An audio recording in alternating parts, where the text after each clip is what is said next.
প্রতিদিনের কাজ যদি আমরা প্রতিদিন করতে পারি তাহলে আর কোনো কাজ জমা হয় না।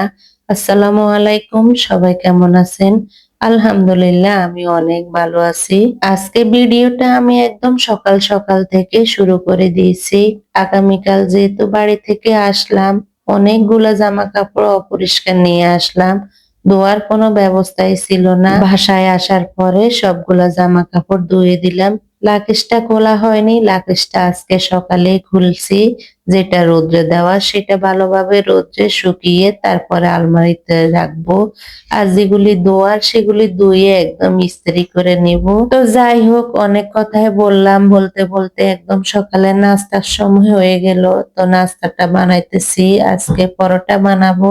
পরোটা দিয়ে একদম লাচ্ছা সেমাই দিয়ে খেতে আমার কাছে অনেক ভালো লাগে। আপনাদের কাছে কেমন লাগে অবশ্যই কমেন্টে জানাবেন। বাসায় কোনো সবজি ছিল না, তাই দুপুরে রান্নার জন্য এখানে মুগ ডাল আমি ভেজে নিলাম। তারপরে একটা মাছ ভিজিয়ে নিলাম।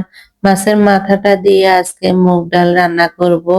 কেউ কি আপনারা রান্না করেন কিনা, এটা অনেক ভালো লাগে খেতে। তো যাই হোক, কথা বলতে বলতে আমি ডালটা একদম ভেজে নিলাম। তারপরে মাছের মাথাটাও তেলে ভেজে নিব।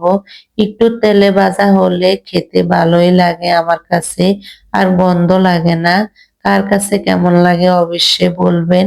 তো এখানে আমি মশলাগুলো সবগুলো তেলের উপরে কষিয়ে ডালটা দিয়ে দিব।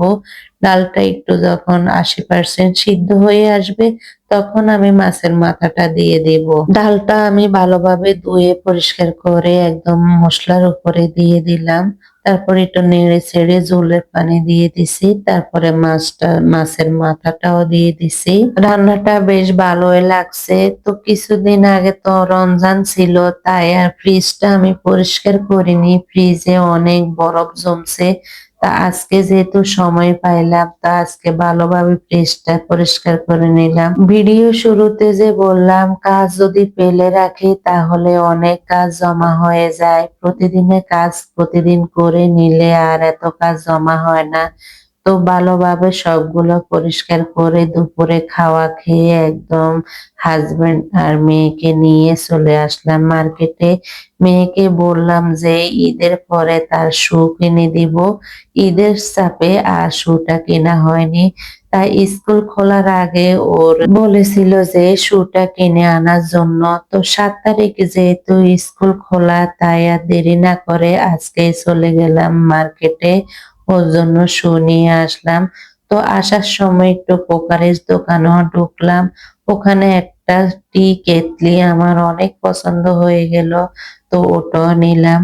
এই জুতাটা ও পছন্দ করে নিয়ে আসলো। তো কেমন হয়েছে অবশ্যই আমাকে বলবেন। দোকানদার ভাই এটার দাম চাইছে 2300 টাকা। আমি 1000 টাকা থেকে শুরু করলাম।